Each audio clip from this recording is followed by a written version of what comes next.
నమస్తే yes news కి స్వాగతం. నేను ప్రశాంతి. ముందుగా బులెటిన్ లో హెడ్లైన్స్.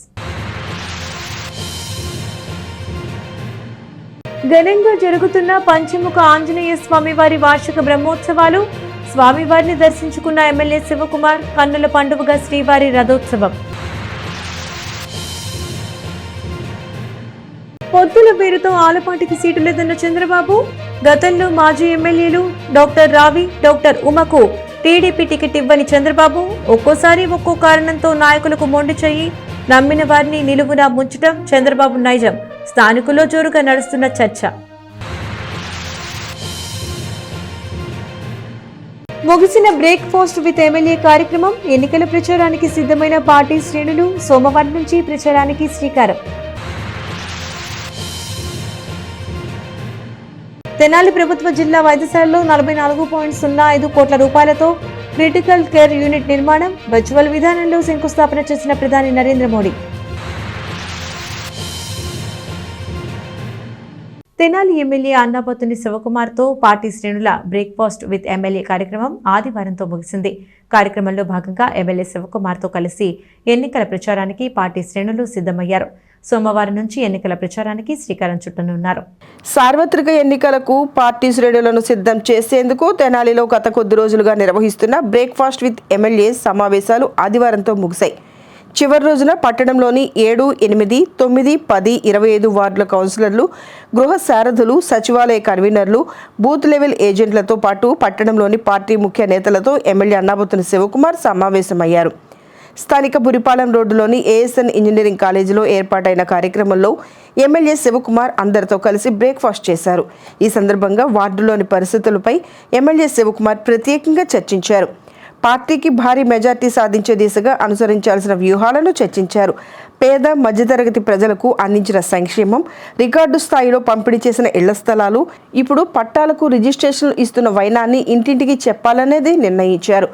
విద్య, వైద్య రంగాల్లో ఇస్తున్న ప్రాధాన్యతను, పేద విద్యార్థులకు ఇంగ్లీష్ మీడియం విద్యతో పాటు ఆధునిక విద్యా విధానాన్ని అందిస్తున్న ముఖ్యమంత్రి వైఎస్ జగన్మోహన్ రెడ్డి దార్శనికతను ప్రజలకు తెలియచేయాలని నిర్ణయించుకున్నారు. ఆరోగ్యశ్రీ పథకం కింద పేదలకు కార్పొరేట్ వైద్యాన్ని ఇస్తుండటాన్ని, వైద్య పరిమితిని 25 లక్షలకు పెంపు చేయటాన్ని కూడా ప్రజల్లోకి విస్తృతంగా తీసుకువెళ్లాలని పలువురు సూచించారు. Municipal chairperson Tadibeni Radhika, vice చైర్మన్లు మాలేపాటి హరిప్రసాద్, అత్తోట నాగవేణి, తిరుమలశెట్టి శ్రీనివాసరావు, తాడిబేని రామయ్య, వీరిశెట్టి భాస్కర్, మొగల్ అహ్మద్ బేగ్, కొర్రా యశోద, జల వనరుల కార్పొరేషన్ డైరెక్టర్ మన్నవ్ ప్రభాకర్, కృష్ణ బలిజ, పూసల corporation director Kaveti Nirmala, party నేతలు దేశు శ్రీనివాసరావు, తాడిబేని రమేష్, జలగం రామకృష్ణ, బండ్లమూడి భాస్కర్రావు, పెసర్లంకి రమణ, ఎన్వి బ్రహ్మం, చుండూరు సాయి, గుంటూరు కృష్ణ, సయ్యద్ గ్యాస్ సుబానీ, ఏ సిరికృష్ణ, కాళిదాసు సత్యం, కొమ్ము రాయల్, కాళిదాసు వెంకటేశ్వరరావు, కోలావాసు, టెక్స్ బాల, అక్కిదాసు కిరణ్ కుమార్, షేక్ మీరావలి, సయ్యద్ గపూర్ తదితరులు పాల్గొన్నారు. గుంటూరు జిల్లాలోనే హైయెస్ట్ మెజార్టీతో గెలవబోతున్న సీటు తెనాలి నియోజకవర్గం. ఎందువల్లంటే తెనాలిలో ఎంతోమంది శాసనసభ్యులు వచ్చారు. ఏ శాసనసభ్యులు చేయని విధంగా ఫస్ట్ టైం ఎమ్మెల్యే అయిన అన్నాబత్తుని శివకుమార్ గారు 27,000 మందికి సుమారు ఇళ్ల పట్టాలు ఇప్పించారు. అనేక సంక్షేమ పథకాలు ఇచ్చారు. వార్డుకి 30 నుంచి 40 కోట్ల దాకా సంక్షేమ పథకాలు ఇచ్చారు. ఎక్కడ కూడా అవినీతి అనేది జరగలేదు. అవినీతి రహిత సంక్షేమ పరిపాలన భారతదేశానికి స్వతంత్రం వచ్చిన తర్వాత ఎంతోమంది శాసనసభ్యులు వచ్చారు, కానీ ఎవరు కూడా ఈ విధంగా సంక్షేమ పథకాలు ఇవ్వలేదు. ఇన్ని సంక్షేమ పథకాలు ఇచ్చినా గొప్పగా చెప్పదలిసిన విషయం ఏంటంటే అవినీతి రహిత సంక్షేమ పరిపాలన అందించిన గొప్ప శాసనసభ్యులని మేము గర్వంగా చెప్పుకోగలుగుతున్నాం. తెనాలి నియోజకవర్గం రానున్న రోజుల్లో ఇంకా అభివృద్ధి చెందాలంటే తెనాలి పట్టణానికి అన్నాబత్తుని శివకుమార్ గారు శాసనసభ్యులుగా ఇంకోసారి మనం అత్యధిక మెజార్టీతో గెలిపించుకుంటే తెనాలి దశ మారిద్దని, ఎప్పుడు ప్రతి విషయంలో అండగా ఉండి ఏ టైంలో అందుబాటులో ఉండి అందరినీ ముందు నడిపించిన అభిమానంతో అందరిని దగ్గర తీసుకొని ప్రతి ఒక్కళ్ళకి ఏ వార్డులో ఏ మత అభివృద్ధి కావాలన్నా, సంక్షేమం కావాలన్నా, ఎవరితో ఎవరు వచ్చినా మాట్లాడినా వాళ్ళ సమస్యని వెంటనే పరిష్కరించి చేసిన ప్రేమాభిమానాలు ఉన్నాయి కాబట్టి ఇవాళ ఇంతమంది కార్యకర్తలు పెద్ద ఎత్తున అన్నగారిని మళ్ళీ కోరుకొని ఇక్కడికి సమావేశమే. అన్నగారు 5 ఏళ్ళు మీరు మాకు అండగా ఉన్నారు, ఈ ఎలక్షన్లో మేము మీకు అండగా ఉంటామని చెప్పేసి ప్రతి కార్యకర్త, ప్రతి నాయకుడు, సామాన్య ప్రజలు కూడా ఇక్కడ వస్తున్న తరుణం చూస్తుంటే నిజంగా గొప్ప విషయము. ఎమ్మెల్యే గారు ఇవాళ శివకుమార్ గారు ఇవాళ ఆయన గెలవడానికి కారణాలు చాలా ఉన్నాయి, 1-2 చెప్పుకోవటానికి కాదు. ప్రజల్లోకి వెళ్ళారు, ప్రజల బాధలు తెలుసుకుంటారు, ప్రజల గురించి పథకాలు ఏం వచ్చినాయా, ఇంటి 26,000 ఇళ్ల పట్టాలు పంచిన నాయకుడు ఎవరు ఉన్నారంటే ఒక అన్నబల్లి శివకుమార్ గారే. అలాగే ఇంకేమన్నా పింఛన్లు కానీ అలాంటి ఎన్నెన్నో పథకాలు తీసుకెళ్ళి అమ్మఒడి కానీ 45 ఏళ్ళ వయసు గల పింఛన్లు కానీ ఇలాంటి ఎన్ని పథకాలు తీసుకెళ్ళిన నాయకుడు ఎవరు ఉన్నారంటే ఒక అన్నబల్లి శివకుమార్ గారే. ఇవాళ మేము గర్వంగా చెప్పగలుగుతాం, మళ్ళీ అన్నబల్లి శివకుమార్ గారే మళ్ళీ హ్యాట్రిక్ కొట్టబోతున్నారని చెప్పి మేము చాలా గొప్పగా మైనార్టీలు మేము అందరూ టౌన్లో మైనార్టీలు అందరూ శివకుమార్ వెనకాలే ఉన్నారు. కొన్ని పార్టీలు ప్రతిపక్షాలు చెప్పుకుంటున్నాయి మా వెనకాల 70% ఉన్నాయి, 80% మైనార్టీలు మా వెనకాల ఉన్నారని అంటున్నారు. ఇదిలా ఉండగా సోమవారం నుండి తెనాలిలో ఎన్నికల ప్రచారానికి ఎమ్మెల్యే శివకుమార్ శ్రీకారం చుడుతున్నారు. సోమవారం ఉదయం స్థానిక గంగానమ్మపేటలోని గంగానమ్మ గుడిలో ప్రత్యేక పూజలతో ఎమ్మెల్యే శివకుమార్ సతీమణి పట్టణ 2వ వార్డులో ప్రచారాన్ని ప్రారంభిస్తారు. పెద్ద కుమారుడు అన్నాబత్తుల సత్యనారాయణ చౌదరి తేలపురంలో ఇంటింటి ప్రచారానికి శ్రీకారం చుడతారు. మంగళవారం నుండి మున్సిపల్ చైర్పర్సన్ తాడిబెండ రాధిక, ఎమ్మెల్యే 2వ కుమారుడు అఖిల్ గణేష్ తమ బృందాలతో కలుస్తారు. మొత్తం 4 బృందాలుగా ప్రచారంలో పాల్గొంటారని పార్టీ వర్గాలు తెలియజేశాయి. షరాఫ్ బజార్లో వేంచేసి ఉన్న శ్రీ పంచముఖ ఆంజనేయ స్వామి వార్ల వార్షిక బ్రహ్మోత్సవాలు ఎంతో వైభవంగా జరుగుతున్నాయి. ఉత్సవాల్లో భాగంగా శనివారం శ్రీవారి రథోత్సవం, ఆదివారం శ్రీచక్ర స్నానం, పూర్ణాహుతి ఎంతో భక్తి శ్రద్ధలతో నిర్వహించారు. తెనాలి షరాఫ్ బజార్లో వేయించేసి ఉన్న శ్రీ పంచముఖ ఆంజనేయ స్వామి వారి వార్షిక బ్రహ్మోత్సవాలు భక్తి శ్రద్ధలతో నిర్వహిస్తున్నారు. ఈ నెల 20వ తేదీన ప్రారంభమై 26వ తేదీ సోమవారం వరకు వారం రోజుల పాటు ఉత్సవాలు జరగనున్నాయి. ఉత్సవాలలో భాగంగా శనివారం సాయంత్రం శ్రీవారి రథోత్సవం ఎంతో వేడుకగా నిర్వహించారు. ఎమ్మెల్యే అన్నాబత్తుల శివకుమార్ ఆలయాన్ని సందర్శించి శ్రీ సువత్సల సమేత శ్రీ పంచముఖ ఆంజనేయ స్వామి వారిని దర్శించుకున్నారు. ఆలయ అర్చకులు, అధికారులు ఎమ్మెల్యేకు స్వాగతం పలికి తీర్థ ప్రసాదాలు అందజేశారు. ఉత్సవాల్లో భాగంగా ఆలయంలో ప్రత్యేక హోమాలు నిర్వహించారు. పరిసర ప్రాంతాల నుండి భక్తులు తరలివచ్చి పూజాది కార్యక్రమాలు, రథోత్సవంలో పాల్గొన్నారు.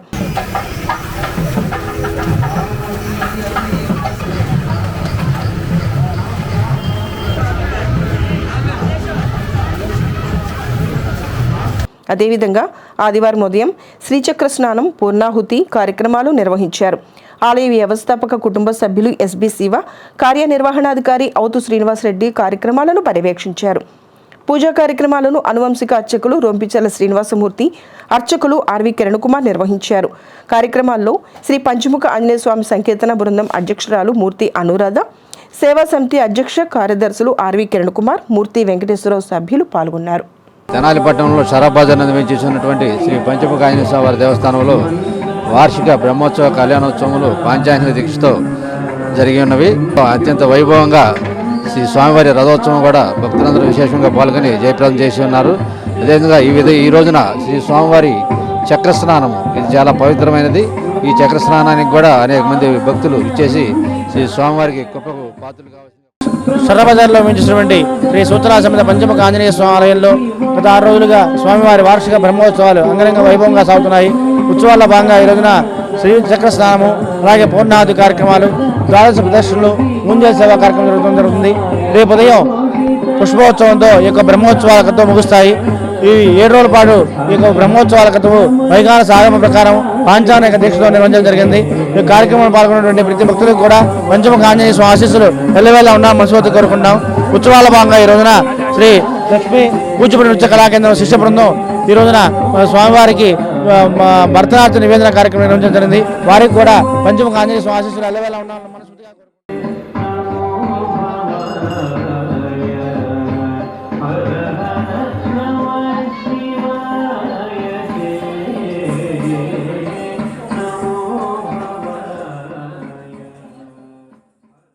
షేక్ హనీఫ్ చారిటబుల్ ఆధ్వర్యంలో 13వ వార్డులో ఉచిత వైద్య శిబిరం నిర్వహించారు. ఎమ్మెల్యే అన్నాబత్తుని శివకుమార్ పాల్గొని వైద్య శిబిరాన్ని ప్రారంభించారు.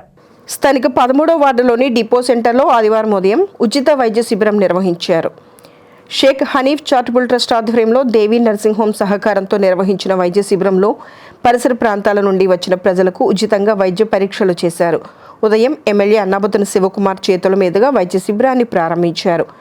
షేక్ హనీఫ్ చారిటబుల్ ట్రస్ట్ ద్వారా ఉచితంగా వైద్య శిబిరాలు ఏర్పాటు చేసి రోగులకు మందులు పంపిణీ చేయడం పట్ల నిర్వాహకులను ఎమ్మెల్యే అభినందించారు. డాక్టర్ కొత్త రవికిరణ్తో పాటు దేవి నర్సింగ్ హోమ్ వైద్య బృందం రోగులకు పరీక్షలు చేసి ఆరోగ్య సలహాలు అందించారు. ధరణికోట మల్లికార్జునరావు నేతృత్వంలో జరిగిన కార్యక్రమంలో municipal vice chairman Malipati Hariprasad, కార్పొరేషన్ల డైరెక్టర్లు మన్నవ ప్రభాకర్, శివాజీ, కౌన్సిలర్లు దుబాయ్ బాబు, వీర్లపాటి విజయలక్ష్మి, కొమ్ము కిరణ్, ఎస్కే భాష, ఎస్కే జానీ, పెదలంక వెంకటేశ్వర్లు, ఉడుమల మహేష్ రెడ్డి తదితరులు పాల్గొన్నారు. వాటిలోని సమస్యలు ఏమైనా ఉన్నా కానీ చిన్న ఏమైనా ఉన్నా కానీ ఆయన దృష్టికి తీసుకెళ్తే నేను పరిష్కరిస్తానని చెప్పడం కూడా చాలా గొప్ప విషయం. అట్లాగే మన స్థానిక ఎమ్మెల్యే గారు కూడా 13వ వార్డు కానీ 15వ వార్డులో కానీ ఎంతో అభివృద్ధి చేసి ఇవాళ వైఎస్ రాజశేఖర రెడ్డి గారి పేరుని తెనాలు చిరస్థాయిగా నిలిచిపోయేటట్లు ఎమ్మెల్యే శివ గారికి మనం కూడా మళ్ళీ 2024లో ఘనంగా విజయాన్ని చేకూర్చి ఆయనకి విజయ దాంట్లో మనం కూడా పాలు పంచుకోవాలని కూడా మనం చేస్తున్నాను. అట్లాగే దుబాయ్ బాబాను కానీ, మాలేపాటి హరి గారు కానీ, అట్లాగే మన్న ప్రభాకర్ కానీ, ఉడుమల మహేష్ రెడ్డి కానీ పార్టీకి ఎంతో కష్టపడుతున్నారు.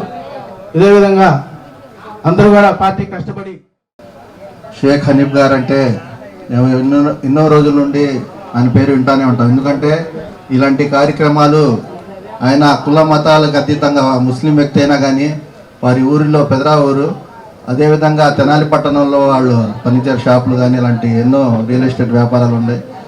ఏ రోజు కూడా ఆయన కుల మతాలు చూడకుండా ప్రతి కులానికి ఏదైనా సహాయపరంగా, ఏదైనా ఆర్థిక పరంగా ఏదన్నా ఇబ్బంది ఉన్నా ఇలాంటి ఎన్నో ఆయన బతుకున్నప్పుడు ఎన్నో మంచి కార్యక్రమాలు ప్రతి దాంట్లో పాల్గొనేవారు. మేము అతనికి ఎక్కువ చూడపోయినా ఆయన పేరు మాత్రం వింటా ఉండేవాళ్ళం ఇప్పుడు.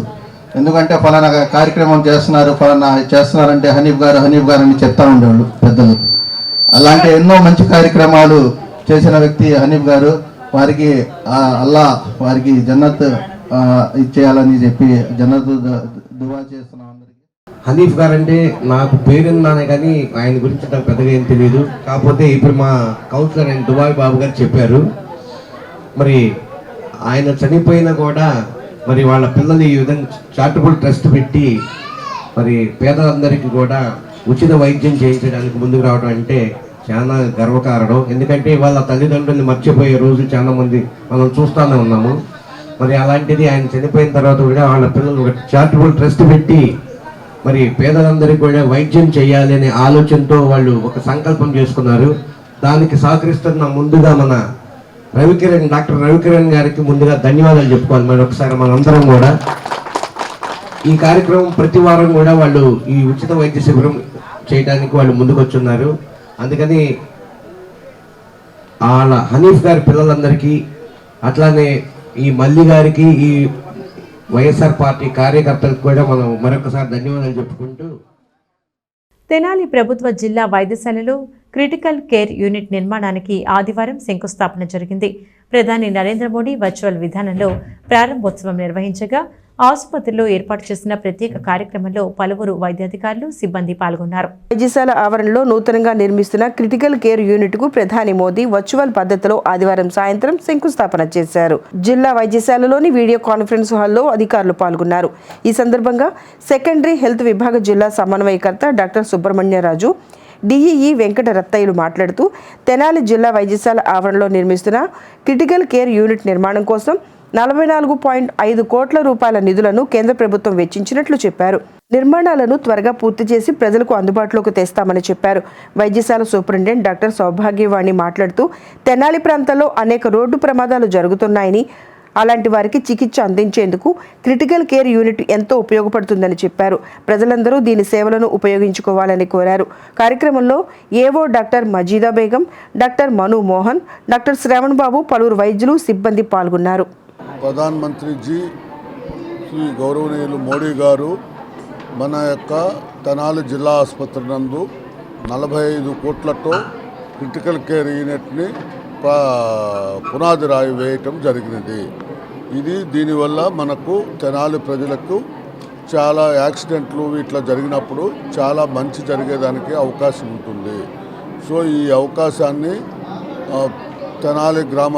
తెనాలి వాస్తవ్యులందరూ ఉపయోగించుకొని మంచి చేయించుకోవాల్సిందిగా ప్రార్థిస్తున్నాము. ఈరోజు మన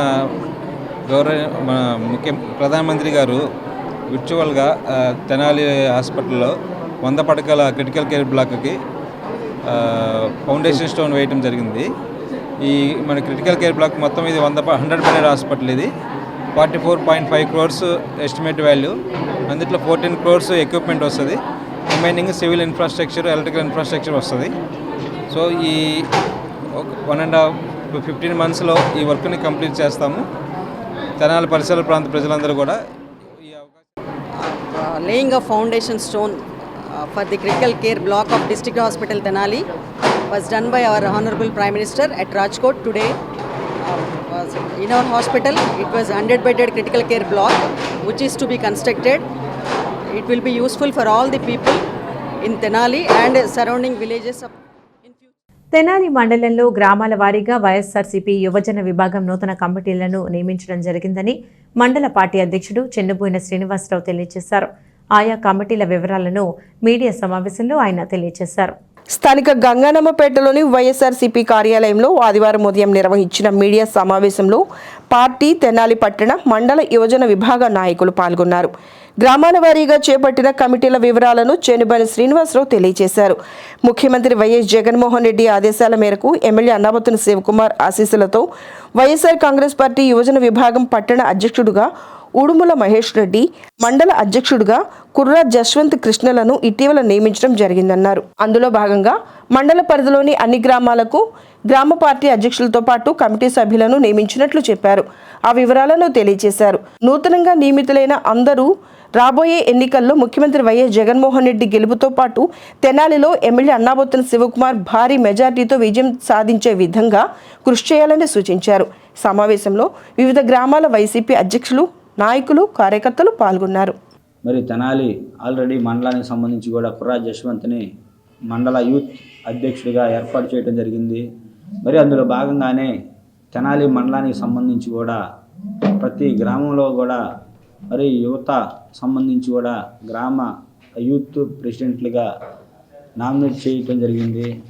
అందులో భాగంగానే ఈరోజు తెనాలి మండలానికి సంబంధించి కూడా నందివేలుకు సంబంధించి వట్టిప్రోలు అశోక్ బాబు, బెల్లంకొండ రాకేష్, యాదు రామకృష్ణ సాయి, అదేవిధంగా పెదరావురికి సంబంధించి కూడా దమ్ము నాని, ప్రశాంత్ రెడ్డి, వీళ్ళందరూ కూడా మరి ఇంకా గ్రామాలన్నింటిలో కూడా సంబంధించి కొలలూరు సంబంధించి కూడా కొలనటి దాస్, వీళ్ళందరికీ కూడా పదవులు ఏర్పాటు చేయడం జరిగింది. రానున్న అసెంబ్లీ ఎలక్షన్స్లో మరి వైఎస్ఆర్ కాంగ్రెస్ పార్టీ ప్రభుత్వాన్ని, జగన్మోహన్ రెడ్డి గారిని ముఖ్యమంత్రిగా తెనాలి అసెంబ్లీ నియోజకవర్గంలో పోటీ చేసే తెనాలి గౌరవ శాసనసభ్యులు అన్నాబత్తుని శివకుమార్ గారిని అత్యధిక మెజార్టీతో గెలిపించే బాధ్యత మరి రానున్న రోజుల్లో యువత పైన కీలకంగా ఉంది. కాబట్టి మరి పార్టీ కోసం ఎవరైతే కష్టపడి నిజాయితీగా అంకితభావంతో పనిచేస్తున్నారో వాళ్ళందరికీ కూడా స్థానిక శాసనసభ్యులు అన్నాబత్తుని శివకుమార్ గారి ఆశీస్సులతో ఈ పదవులు కూడా ఏర్పాటు చేయడం జరిగింది.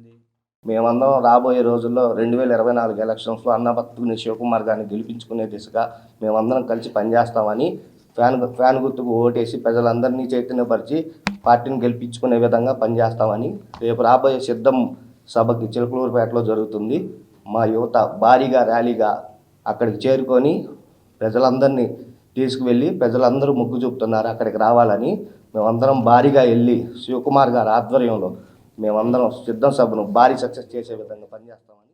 పార్టీ పదవిని ఒక అలంకరణంగా కాకుండా బాధ్యతగా తీసుకొని వాళ్ళు ఛాలెంజింగ్గా తీసుకొని ఎలక్షన్ చేయాలని చెప్పి రేపు అలాగే వచ్చే ఆదివారం మన మేదరమెట్ల దగ్గర జరగబోయే సిద్ధం సభకు మన తెనాలి పట్టణ మండల కొల్లిపర మండల యువజన విభాగం అలాగే టీం సీమన్న విభాగం అందరూ కలిసి ఈ ఆధ్వర్యంలో ఒక భారీ స్థాయిలో బస్సుల్లో జనాన్ని ఎక్కి మొబిలైజ్ చేసి భారీ స్థాయిలో సిద్ధం సభకు బయలుదేరే విధంగా వీళ్ళు సహకరించాలని కోరుకుంటూ తెనాలి జనసేన పార్టీ కార్యాలయంలో ఆ పార్టీ పీఏసీ చైర్మన్ నాదెండ్ల మనోహర్ను పలువురు నాయకులు, అభిమానులు ఆదివారం కలిశారు. జనసేన టీడీపీ పొత్తులో భాగంగా తెనాలి అభ్యర్థిగా నాదెండ్ల మనోహర్ పేరు ఖరారైన తర్వాత తెనాలి వచ్చిన ఆయన్ను నాయకులు కలిసి అభినందనలు తెలియజేశారు. జనసేన టీడీపీ ఉమ్మడి పొత్తులో భాగంగా తెనాలి నుండి జనసేన అభ్యర్థిగా నాదెండ్ల మనోహర్ను ఇరు పార్టీల అధినేతలు శనివారం ప్రకటించిన విషయం తెలిసిందే. తెనాలి అభ్యర్థిగా ఖరారైన తర్వాత ఆదివారం సాయంత్రం నాదెండ్ల మనోహర్ బోసురోడ్లోని జనసేన కార్యాలయానికి వచ్చారు. ఈ సందర్భంగా స్థానిక నాయకులు, అభిమానులు ఆయనకు స్వాగతం పలికారు. ముందుగా సర్వమత ప్రార్థనలు నిర్వహించారు. దైవ సేవకులు ప్రత్యేక ప్రార్థనలు నిర్వహించారు. అనంతరం వైకుంఠపురం దేవస్థాన అర్చకులు నాదెండ్ల మనోహర్ దంపతులకు వేద ఆశీర్వచనాలు ఇచ్చి తీర్థ ప్రసాదాలు అందజేశారు. ఈ సందర్భంగా పలువురు పార్టీ నాయకులు, కార్యకర్తలు మనోహర్ను కలిసి అభినందనలు తెలియజేశారు. తెనాలి జనసేన అభ్యర్థిగా పోటీ చేస్తుండటం పట్ల శుభాకాంక్షలు తెలియజేశారు. మరొకసారి తెనాలి ప్రజలకి సేవలు అందించడానికి అవకాశం కల్పించినందుకు ముందుగా మా పార్టీ అధ్యక్షులు పవన్ కళ్యాణ్ గారికి, అదేవిధంగా తెలుగుదేశం పార్టీ అధినేత చంద్రబాబు నాయుడు గారికి ఈరోజు ఇంత చక్కటి స్వాగతం పలికినందుకు మా జన సైనికులకి, మా నాయకులకి, వీర మహిళలకి, తెలుగుదేశం పార్టీ శ్రేణులందరికీ నాయకత్వం, అదేవిధంగా కార్యకర్తలు, ఇప్పుడు మనందరం ఒక కుటుంబంగా కలిసిమెలిసి ముందు ఈ రాష్ట్రాన్ని మనం కాపాడుకునే విధంగా, భవిష్యత్తులో ఒక మంచి పరిపాలన తీసుకొచ్చే విధంగా ఈ ప్రాంతానికి. నెహ్రూ నికేతన్ జూనియర్ కాలేజీలో ఫేర్వెల్ డే వేడుకలు ఆదివారం సందడిగా జరిగాయి. విద్యార్థులు ఎంతో ఉత్సాహంగా వేడుకల్లో పాల్గొన్నారు. స్థానిక బోస్ రోడ్లోని నెహ్రూ నికేతన్ జూనియర్ కళాశాలలో ఆదివారం రాత్రి ద్వితీయ ఇంటర్ విద్యార్థుల ఆత్మీయ వేడుకలు సందడిగా జరిగాయి. నెహ్రూ నికేతన్ మేనేజింగ్ డైరెక్టర్ మురళీకాంత్ వి దాసరి పర్యవేక్షణలో జరిగిన కార్యక్రమంలో విద్యార్థులు ఎంతో ఉత్సాహంగా పాల్గొన్నారు. వేడుకలను పురస్కరించుకుని విద్యార్థులు చేసిన నృత్యాలు ప్రత్యేక ఆకర్షణగా నిలిచాయి. పలు పాత పాటలకు ఆధునిక సంగీతాన్ని జోడించి విద్యార్థులు చేసిన నృత్యాలు ఆకట్టుకున్నాయి. ఈ విద్యా సంవత్సరం ఇంటర్ విద్యార్థులకు నిర్వహించిన క్రీడలు, నృత్యాలు, పాటల పోటీల్లో విజేతలకు జ్ఞాపికలు, బహుమతులు అందించి అభినందించారు. ఈ కార్యక్రమంలో నెహ్రూ నికేతన్ వ్యవస్థాపకులు దాసరి ప్రకాశ్రావు, కళాశాల principal Veeranki Seshagirirao, vice principal P Nagashankar, అధ్యాపకులు, విద్యార్థులు పాల్గొన్నారు. విద్యార్థులు అందరూ పరీక్షలు చక్కగా రాసి మంచి మార్కులు సాధించాలని మేనేజింగ్ డైరెక్టర్ మురళీకాంత్ ఆకాంక్షించారు. విద్యార్థులందరికీ ఆల్ ది బెస్ట్ చెప్పారు. పక్కన ఒకళ్ళు ఉండి మిమ్మల్ని గైడ్ చేసి ఇట్స్ సంథింగ్ లైక్ వేలు పట్టుకొని నడిపించినట్టుగా ఉంటుంది. సరే, కొంతమంది మాకు అన్నీ తెలిసిన వేలు వదిలేసి పరిగెత్తే వాళ్ళు చాలామంది ఉంటారు. బట్ అట్లీస్ట్ ఆ నడిచే వాళ్ళకి ఆ తప్పుడడుగు పడ్డప్పుడు గైడ్ చేయడానికి పేరెంట్స్ అని, కాలేజ్లో లెక్చరర్స్ అని, లేదా స్కూల్లో టీచర్స్ అని, ఇట్లాగ మీకు ఇంటర్మీడియట్ వరకు you have that particular a proper guidance and a proper observation on you. More than I call it as an observation, ఒక మంచి గైడెన్స్ అనేది మీకు ఉంటుంది. But now after this particular intermediate level మీరు బయటికి వెళ్ళిపోతే మీ జీవితం మొత్తం చాలా కొత్తగా ఉంటుంది. ఏంటా కొత్తదనం అంటే,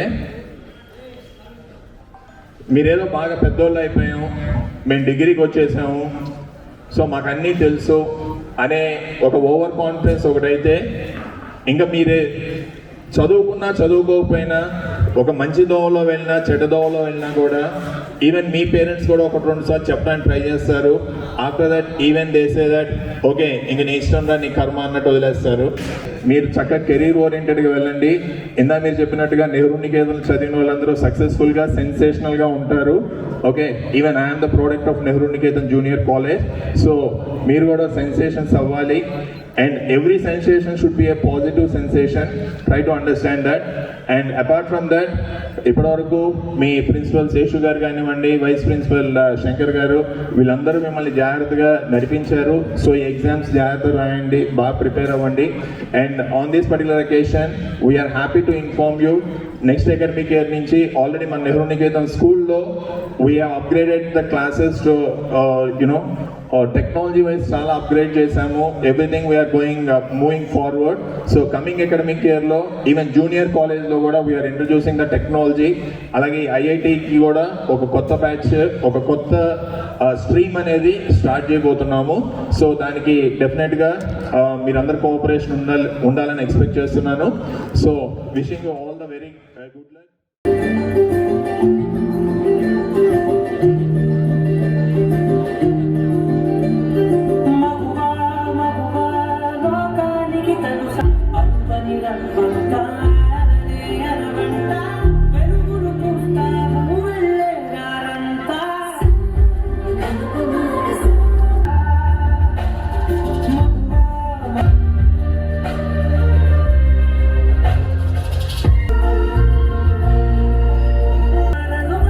ప్రముఖ రచయిత్రి, విమర్శకురాలు, అనువాదకురాలు జి లక్ష్మి కథలపై తెనాలిలో చర్చా వేదిక నిర్వహించారు.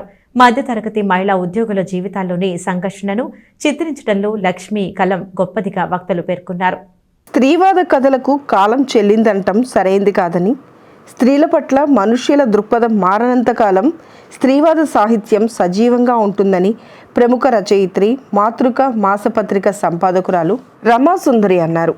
ఆహ్వానం లక్ష్మి సంస్కరణలో స్థానిక సాహితీ సాంస్కృతిక సంస్థ భిన్న స్వరాలు నెల నెలా నిర్వహిస్తున్న సాహిత్య కార్యక్రమంలో భాగంగా శనివారం రాత్రి ఇక్కడ కవిరాజా పార్కులోని విజేకే భవన్లో రచయిత్రి జి లక్ష్మి కథలపై చర్చా వేదిక నిర్వహించారు.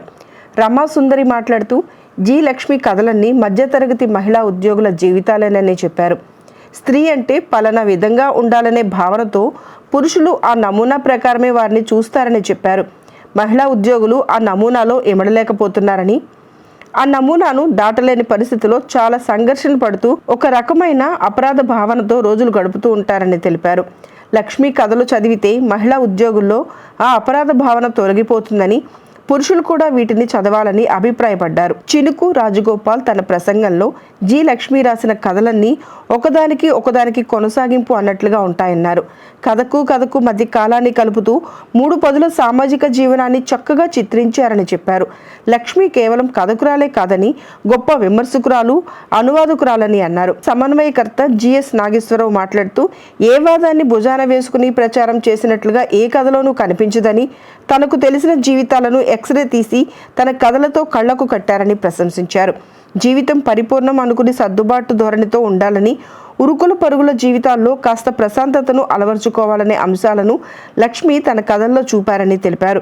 రచయిత్రి జి లక్ష్మి తన స్పందనలో మార్కెట్ ఎకానమీ మనిషిని పరాయీకరణలోకి నెట్టిన సంక్షోభాన్ని ఎంతో కొంత పట్టుకోవాలన్న ప్రయత్నంలోంచి కథలు రాశానని చెప్పారు. ఆహ్వానం లక్ష్మితో తన అనుబంధాన్ని స్మరించుకున్నారు. బి ప్రసూన, లంక సుదర్శనరావు మాట్లాడారు. ఇంకా ఎప్పుడైనా వ్యాసాలు రాసుకున్నప్పుడు ఇటువంటి కొటేషన్స్ మనం ఎక్కడైనా వాడామా, ఇటువంటి వాక్యాలు ఎప్పుడైనా వాడామా అన్నది ఏమైనా రిఫర్ చేసుకోవచ్చేమో, కానీ కథపల విషయంలో సాధారణంగా జరగదు. ఇంకొక చిత్రం 1978లో సత్యవతి గారు టు హూమ్ విత్ లవ్ అని ఒక లేఖతో కూడినటువంటి ఒక కథ రాశారు. నాకు ఆ కథ చాలా ఇష్టం. ఎందుకంటే ఆ 70ల చివర 80ల తొలి దశకంలో ఒక అమ్మాయి తను జీవిత భాగస్వామి ఎలా ఉండాలి అని చెప్తూ ఆమె రాసినటువంటి ఒక అంతరంగ చిత్రం. కథ ఏది ఆ గుండె చెప్పుడా అన్నారు. కాదు, నా మొట్టమొదటి కథ నేను డిగ్రీ ఫస్ట్ ఇయర్లో ఉండగా రాశాను. అది బహుశా మా ఇంట్లో వాళ్ళకు కూడా తెలియదు. ఒక కథ రాసి దాన్ని రహస్యంగా మా ఫ్రెండ్తోనే కాపీ చేయించి పత్రిక పంపాము. అది ఏంటంటే, పెళ్ళైన ఆడవాళ్ళకి గుర్తింపు చిహ్నాలు ఉంటాయి. మంగళసూత్రమో, నల్లపోసలో, అట్లాగేదో మెట్టులో అట్లాంటివి అన్నీ ఒకటి ఉంటాయి. కానీ మగవాళ్ళకి అట్లాంటి గుర్తులేవి ఉండవు. కాబట్టి వాళ్ళకి పెళ్ళైందో లేదో తెలియదు. కాబట్టి వాళ్ళ ఆడపిల్లలను చాలా మందిని మోసం చేస్తున్నారు, ఆడపిల్లలు మోసపోతున్నారు. కాబట్టి మగవాళ్ళకు కూడా అట్లాగే ఏదైనా ఒక చిహ్నం ఉండాలి, వాళ్ళ పెళ్ళైందనే గుర్తు ఉండాలి, అప్పుడు మంచి జరుగుతుంది అని చెప్పి ఒక లాయర్ కోర్టులో వాదిస్తుంది. అది ఎప్పుడో పత్రిక పంపాము. పాప అది ఏ పత్రికో తెలియదు, ఎడిటర్ గారు ఎవరో కూడా తెలియదు, అది చదువు ఆయన ఏమైపోయారో కూడా తెలియదు. నిత్యం మనుషులతోటి ఆవిడ చేస్తున్న ఎన్ని అంటే ఆమె ఒక్కొక్క కథ 2 పుస్తకాల్లో కలిపి దాదాపు 30 పైన కథలు ఉన్నాయి. ఈ కథలన్నింటిలో కూడా ఆ కథ పాత్రలు అవేమీ అసహజమైన పాత్రలు కాదు. ఆవిడ చూసినవే ఆవిడ సంభాషించినవే. ఎంత సుదీర్ఘమైన సంభాషణలు ఆయా పాత్రలతోటి, అంటే తన కథల్లో ఉన్న పాత్రలని. ఈ కంప్యూటర్ వచ్చిన తర్వాత కాలం చాలా వేగంగా పరిగెడుతుంది. ఇప్పుడు నువ్వు కూడా స్థానాన్ని కాపాడుకోవాలంటే నువ్వు పరుగు ఆపకూడదు, పరిగెడుతూనే ఉండాలి. పరుగు ఆపితే ఇప్పుడు నీకున్న ఏ స్థానంలో అయితే ఉండవు ఆ స్థానం నుంచి కిందకి దిగజారిపోతావు. కాబట్టి పరుగు అనేది ఆపడానికి వీల్లేని ఒక సమాజంలో బతుకుతున్నాం మనం అనేది ఆ సోషియాలిస్ట్ జిగుమడి భవన్ అన్నాడని. పట్టణంలోని ఎన్వీఆర్ కళ్యాణ మండపంలో మైనార్టీ చిన్నారులకు ఖురాన్ కంఠస్థ పోటీలను ఆదివారం నిర్వహించారు. వివిధ ప్రాంతాల నుండి విద్యార్థులు పాల్గొని ఖురాన్ను పఠించగా విజేతలకు బహుమతులు అందజేశారు. స్థానిక నాజర్పేటలోని ఎన్వీఆర్ కళ్యాణ మండపంలో 5వ ఖురాన్ కంఠస్థ పోటీల ఫైనల్ కార్యక్రమం ఆదివారం కోలాహలంగా జరిగింది. షేక్ ఖజూర్ సుబానీ ఆధ్వర్యంలో జరిగిన కార్యక్రమంలో గుంటూరు మజ్లిసుల్ ఉలామా వారి తరపున ముఫ్తీ ముజాహిదుల్ ఇస్లాం హఫీజ్ అబ్దుల్ గఫూర్ తదితరులు పాల్గొన్నారు. వివిధ ప్రాంతాల నుండి ముస్లిం మైనార్టీ చిన్నారులు ఎంతో ఉత్సాహంగా పాల్గొని ఖురాన్ను పఠించారు. తెనాలి మజ్లిసుల్ ఉలామా తరపున ముఫ్తీ అల్లావుద్దీన్, ముఫ్తీ హైదర్ అలీ, ముఫ్తీ ఉస్మాన్, హఫీజ్ ఇమ్రాన్, హఫీజ్ జుబేర్ తదితరులు పాల్గొన్నారు. ఈ సందర్భంగా విజేతలకు ప్రథమ, ద్వితీయ, తృతీయ బహుమతులను డాక్టర్ కమ్మెల శ్రీనివాసరావు చేతుల మీదుగా అందజేశారు. तमाम शहर के दीनदार भाइयों को और माँ बहनों को मेरी सलाम है। आज शहर के अंदर जितने 40 वार्डों के अंदर हमारे बच्चे तलबा 2 महीना से कुरान की कंपटीशन के लिए बहुत मेहनत किए। ये लोग है ना हमारे उलमा इकराम बच्चों को इसके बारे में अच्छा ये कंपटीशन करने के लिए बहुत मेहनत किए, इन लोगों को ट्रेनिंग किए। पूरे शहर के अंदर हमारे तलबा ऐसे के दीन के कामों के अंदर और आगे बढ़ के ये पूरे मदरसे के बच्चे नहीं है, सिर्फ शहर के 40 वार्डों में 25 मसाजिद के अंदर 25 मसाजिद के अंदर हमारे मकतब के अंदर जो इल्म सिखाया जा रहा है, ये बच्चे हैं ना ऐसा हमारे कुरान सीख के तालीम इल्म तलबा बन के अच्छा और भी तरक्की करना बोल के पूरे शहर के बड़ों की तरफ से मेरा गुजारिश है। ये प्रोग्राम आइंदा साल इससे बहुत अच्छा करना बोल के अल्लाह से दुआ करता हूँ। ఈ మతగురువులుగా తెనాలికి సుబానీ గారు చేసిన సేవలకి ఖురాన్ కాంపిటీషన్ పెట్టించి first prices, second prize distribute చేసి మత గురువులని గౌరవించి మతం మీద అలా ఫ్యామిలీస్ కానీ చిన్నపిల్లల కాంపిటీషన్ పెట్టి ఇంతవరకు తెనాలి ఎవరు కాంపిటీషన్ పెట్టలేదు. ఇప్పుడు సొంత సలహా పెట్టి సొంత ఖర్చులతోనూ జనాలతో ఖర్చు చూసుకుని ప్రైజులు డిస్ట్రిబ్యూట్ చేసి పిల్లలను కొద్దిగా ఎంకరేజ్ చేసుకుంటా. మంగళగిరి ఎయిమ్స్లో గత 5 ఏళ్లుగా వైద్య సేవలు అందుబాటులో ఉండగా ప్రధాని నరేంద్ర మోడీ ఈరోజు ఎయిమ్స్ను ప్రారంభోత్సవం చేసి జాతికి అంకితం ఇవ్వటం ఏమిటని Congress party in-charge doctor Chandu Sambasivudu ప్రశ్నించారు. ఎన్నికలు దగ్గర పడుతున్న వేళ ఇదంతా ప్రధాని మోడీ జిమ్ముకులే అని విమర్శించారు. స్థానిక మారిస్పేటలోని కాంగ్రెస్ పార్టీ కార్యాలయంలో ఆదివారం సాయంత్రం ఆ పార్టీ నాయకులు మీడియా సమావేశం నిర్వహించారు. ఈ సందర్భంగా డాక్టర్ చందు సాంబశివుడు మాట్లాడుతూ ప్రధాని నరేంద్ర మోడీ వర్చువల్ విధానం ద్వారా చేస్తున్న పలు ప్రారంభోత్సవాలపై విమర్శలు చేశారు. ముఖ్యంగా రాష్ట్ర విభజన సమయంలో కాంగ్రెస్ పార్టీ చట్టంలో పెట్టిన విధంగా మంగళగిరిలో ఎయిమ్స్ నిర్మాణం జరిగిందన్నారు. గత 5 ఏళ్లుగా అది అందుబాటులో ఉంటూ సేవలు అందిస్తూ ఉండగా ఇప్పుడు ప్రధాని మోడీ దానిని వర్చువల్గా ప్రారంభోత్సవం చేసి జాతికి అంకితం చేయటం ఏంటని ప్రశ్నించారు. ఇది ఎన్నికల జిమ్మిక్కులంటూ ఎద్దేవా చేశారు.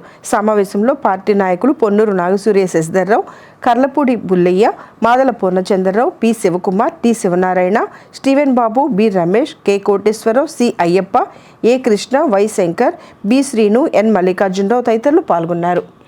రేపు 26వ తారీఖు నాడు ఆంధ్రప్రదేశ్ కాంగ్రెస్ కమిటీ సారథ్యంలో శ్రీమతి వైఎస్ శర్మిలారెడ్డి గారి అధ్యక్షతన అనంతపూర్లో బ్రహ్మాండమైనటువంటి బహిరంగ సభ జరగబోతుంది. రేపు మధ్యాహ్నం 3 all India Congress committee president Kharge గారు, శర్మిలారెడ్డి గారు, రఘువీరెడ్డి గారు, రుద్రరాజు గారు, ఇంకా కర్ణాటక ముఖ్యమంత్రి, ఉప ముఖ్యమంత్రి, తెలంగాణ ముఖ్యమంత్రి అందరూ కూడా రేపు పాల్గొనబోతున్నారు. ఆ మీటింగ్కి మన తెనాలి ప్రాంతంలో ఉండేవాళ్ళు కానీ అక్కడ ఆ ప్రాంతంలో రాయలసీమలో ఉండేవాళ్ళు కానీ 3 తప్పనిసరిగా హాజరు కావాలని చెప్పి కాంగ్రెస్ పార్టీ అభిమానులు, రాహుల్ గాంధీ అభిమానులు అందరూ కూడా రాజశేఖర రెడ్డి, శర్మిలారెడ్డి గారి అభిమానులు అందరూ కూడా ఆ మీటింగ్ తప్పనిసరిగా హాజరు కావాలని చెప్పేసి మేము కోరుతున్నాం. మన ప్రక్కన మంగళగిరిలో all India institute of medical సైన్సెస్ని ఈరోజు జాతికి అంకితం చేస్తున్నాం, ప్రారంభోత్సవం చేస్తున్నామని చెప్పేసి 2 రోజుల నుంచి వినబడతా ఉంది. అది మాకేం అంతుబట్టలా. ఇది all India institute of medical science అనేది మంగళగిరిలోది. అది దానితో పాటు చాలా ఐఐఎంలు, ఐఐటీలు, యూనివర్సిటీలు అన్నీ కూడా, అలాగే ప్రత్యేక హోదా, అలాగే రాజధాని, అలాగే Chennai Chennai Vizag industrial corridor, special railway zone, ఇవన్నీ కూడా కాంగ్రెస్ పార్టీ హయాంలో రాష్ట్రం విడిపోబోయేటప్పుడు రీఆర్గనైజేషన్ చట్టంలో పెట్టినటువంటివి. దాని పర్యవసానంగా 2014 చట్టంలో పెడితే 2015లో శంకుస్థాపన జరిగితే 2019లో కంప్లీట్ అయ్యి 2019 నుంచి ఇప్పుడు దాకా కూడా కంటిన్యూస్గా నడుస్తుంది. అది ఇప్పటికి 5 సంవత్సరాల్లో 15 లక్షల మందిని చూస్తూ జరిగింది. అక్కడ డాక్టర్లందరూ రిక్రూట్ చేసుకోవడం అయింది. 600 మంది మెడికల్ ఎంబీబీఎస్ స్టూడెంట్లకి రిక్రూట్ చేసుకోవడం అయింది. అలాగే 41 బ్రాంచ్లో post graduate PGs post graduate speciality డాక్టర్ని రిక్రూట్ చేసుకోవడం జరిగింది. ఉద్యోగాలు కల్పించడం కానీ, శాశ్వతంగా వచ్చేటువంటి వ్యవసాయానికి ఉపయోగపడేటువంటి ప్రాజెక్టులు కడతాం కానీ, అలా ఇంకొక విశాఖ స్టీల్ ఫ్యాక్టరీ కానీ అలాంటి ఎన్నైనా కానీ ఎవరిస్తారో వాళ్ళకే ఇండి అది చేయగలిగింది ఒక కాంగ్రెస్ పార్టీ. అందుకని మీకు మరొకసారి మనం చేసేది ఏంటంటే మీరు గమనించి ప్రజలు తగిన నిర్ణయం తీసుకోవాలని మనం చేసి తెలుసుకోవాలి. జై హింద్, జై కాంగ్రెస్ పార్టీ.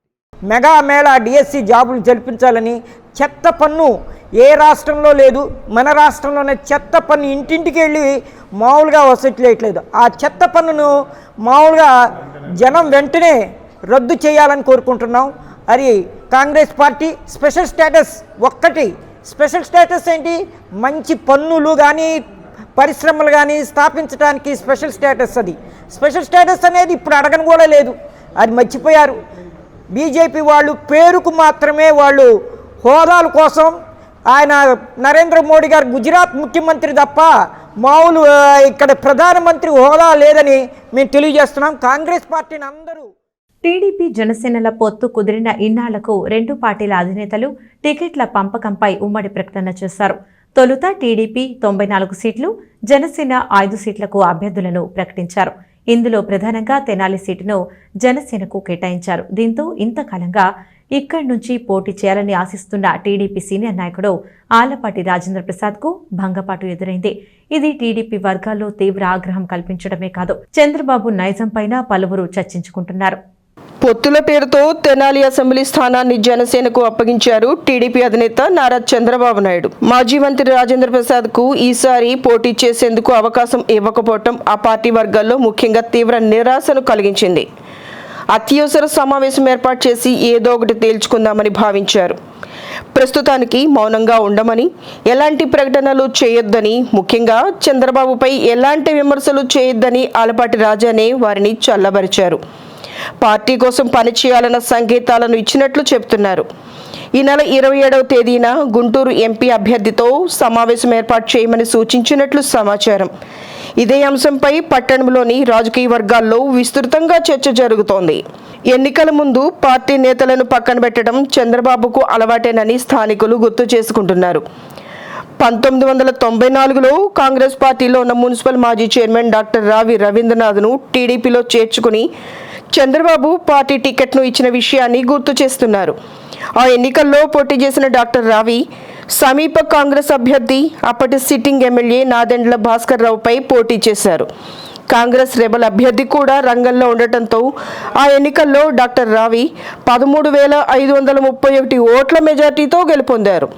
1999 ఎన్నికలు వచ్చేసరికి సీను మారింది. సిట్టింగ్ అభ్యర్థి డాక్టర్ రావి రవీంద్రనాథ్కు మొండి చేయి చూపారు. అప్పట్లో కాంగ్రెస్ పార్టీ నుండి రాజకీయ దిగ్గజం కోణిజేటి రోసయ్య పోటీ చేస్తున్నారన్న సాకు చూపారు. కాంగ్రెస్ పార్టీకి చెందిన మాజీ మంత్రి ఆలపాటి వెంకటరామయ్య మనుమరాలు, జెడ్పీ మాజీ చైర్మన్ దొడ్డపనేని ఇందిర కుమార్తె డాక్టర్ గోగినేని ఉమను పార్టీలోకి తీసుకుని సీటు కట్టబెట్టారు చంద్రబాబు. రాజకీయ కుటుంబం అయినప్పటికీ డాక్టర్ ఉమా అటికేసు చూడకుండా వైద్య వృత్తిలో కొనసాగుతున్నారు. ఆమెని పోటీ చేయించాలని నిర్ణయించుకున్న చంద్రబాబు 2 సార్లు మున్సిపల్ చైర్మన్గా, ఎమ్మెల్యేగా చేసిన డాక్టర్ రావి రవీంద్రనాథ్ను నిర్దాక్షిణ్యంగా పక్కన పెట్టారు. 1999 ఎన్నికల్లో డాక్టర్ ఉమా 5,394 ఓట్ల మెజార్టీతో కొణిజేటి రోసయ్యపై విజయం సాధించారు. 2004లో సిట్టింగ్ ఎమ్మెల్యే డాక్టర్ గోగినేని ఉమకు ఆ ఎన్నికల్లో కాంగ్రెస్ పార్టీ ప్రభంజనంలో ఓటమి అనివార్యమైంది. సీనియర్ రాజకీయ నేత నాదెండ్ల భాస్కర్ రావు తనయుడు నాదెండ్ల మనోహర్ ఆ ఎన్నికల్లో 12,606 ఓట్ల ఆధిక్యతతో గెలిచారు. 2009 ఎన్నికలు వచ్చేసరికి డాక్టర్ గోగినేని ఉమకు పార్టీ టికెట్ను ఇవ్వలేదు. వేమూరు నియోజకవర్గం ఎస్సీలకు రిజర్వ్ కావడంతో అక్కడ పోటీ చేస్తూ వచ్చిన ఆలపాటి రాజేంద్ర ప్రసాద్ తెనాలి నియోజకవర్గాన్ని ఎంచుకున్నారు. వేమూరు నుంచి వచ్చిన ఆలపాటి రాజాకు తెనాలి టికెట్ను ఇచ్చేందుకు డాక్టర్ గోగినేని ఉమను పక్కన పెట్టారు. అప్పట్లో ఉమను తప్పించి టికెట్ తెచ్చుకున్న ఆలపాటి రాజాకు మళ్ళీ ఇప్పుడు అదే పరిస్థితి ఎదుర్కోవడం విచిత్రం కాదు. చంద్రబాబు నైజానికి మరో నిదర్శనం అంటున్నారు జనం. 1994 నుంచి ఎన్నికల్లో పోటీ చేస్తూ వస్తున్న ఆలపాటి రాజా వరుసగా 3 సార్లు వేమూరు నుండి పోటీ చేశారు. అక్కడ 2 సార్లు ఎమ్మెల్యేగా గెలిచి ఒక పర్యాయం మంత్రిగా కూడా చేశారు. 2009, 2014, 2019 ఎన్నికల్లో వరుసగా తెనాలి నుండి పోటీ చేస్తున్నారు. గత 6 ఎన్నికల్లో పోటీ పడుతూ వచ్చిన ఆలపాటిని 2024 ఎన్నికలకు జనసేన పార్టీతో పొత్తుల పేరుతో చంద్రబాబు దూరం పెట్టారు. అవసరమైతే ఎవరినైనా అక్కున చేర్చుకోవటం, వద్దనుకుంటే నిర్దాక్షిణ్యంగా పక్కకు తోసేయడం చంద్రబాబుకు అలవాటైన విద్య అనేది మరోసారి వెల్లడైందని చెప్పుకుంటున్నారు.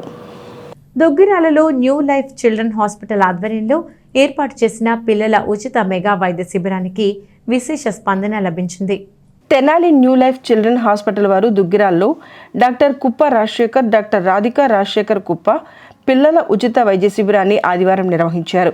సుమారుగా 200 మంది పిల్లలకు వైద్య పరీక్షలు నిర్వహించి ఉచితంగా మందులను అందజేశారు. చిన్నపిల్లల్లో వచ్చే సంబంధిత వ్యాధుల పట్ల తల్లిదండ్రులకు అవగాహన కల్పించారు. ఈ సందర్భంగా డాక్టర్ కుప్ప రాజశేఖర్ మాట్లాడుతూ పిల్లలకు రక్త పరీక్షలు నిర్వహించి ఉచితంగా మందులను అందించామని, ప్రజలు ఉచిత వైద్య శిబిరాలను సద్వినియోగం చేసుకోవాలని కోరారు. ఈ కార్యక్రమంలో చిన్నపిల్లల వైద్య నిపుణులు doctor KTS Srinivasarao, doctor Akhil Garapati, వైద్య సిబ్బంది తదితరులు పాల్గొన్నారు.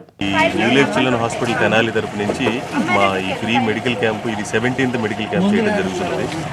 ఈ క్యాంప్ని దాదాపు ఇప్పటికి 100 మందికి పైగా వచ్చి పబ్లిక్ అంతా ఎంతో ఆదరించారు. 100 మందికి పైగా పిల్లలు వచ్చారు. అందులో కొంతమందికి ఒక 5-6 పిల్లలకి బాగా ఫీవర్ ఉంది. వాళ్ళ శాంపిల్ కలెక్ట్ చేసుకొని ఫ్రీగా బ్లడ్ టెస్ట్ చేస్తూ వాళ్ళకి ఇంజెక్షన్ చేసి పంపించామండి. అండ్ 10 days వరకు వాళ్ళు మళ్ళీ మన హాస్పిటల్కి వస్తే ఫ్రీగా ట్రీట్మెంట్ ఇవ్వడం జరుగుతుంది. ఈ క్యాంపుని ఇంతమంది వచ్చి మమ్మల్ని ఎంతో ఆదరించి, ఈ దుగ్గిరాల ప్రజలందరూ మమ్మల్ని ఎంతగా ఆదరించినందుకు, ఈ క్యాంపుని సక్సెస్ఫుల్గా విజయవంతంగా చేసినందుకు చాలా చాలా ధన్యవాదాలు. హాస్పిటల్ వాళ్ళు దుగ్గిరాల గ్రామంలో చిన్న ఆపర్చునిటీ ఇచ్చారనమాట మనందరికీ. ఫ్రీగా మెడికల్ క్యాంప్ పెట్టేసేసి కొంచెం ఆర్థికంగా ఏదన్నా వెనకబడిన వాళ్ళకి ఫ్రీగా మెడిసిన్స్ ఇవ్వడం అనేది చాలా గొప్ప అవకాశం. దాన్ని అందరూ సద్వినియోగం చేయాలని చెప్పేసి. బులెటిన్ ముగించే ముందు హెడ్లైన్స్ మరొకసారి. ఘనంగా జరుగుతున్న పంచముఖ ఆంజనేయ స్వామివారి వార్షిక బ్రహ్మోత్సవాలు.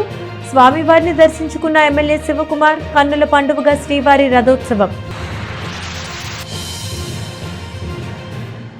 పొత్తుల పేరుతో ఆలపాటికి సీటు లేదన్న చంద్రబాబు. గతంలో మాజీ ఎమ్మెల్యేలు డాక్టర్ రావి, డాక్టర్ ఉమకు టీడీపీ టికెట్ ఇవ్వని చంద్రబాబు. ఒక్కోసారి ఒక్కో కారణంతో నాయకులకు మొండి చెయ్యి. నమ్మిన వారిని నిలువునా ముంచటం చంద్రబాబు నైజం. స్థానికుల్లో జోరుగా నడుస్తున్న చర్చ.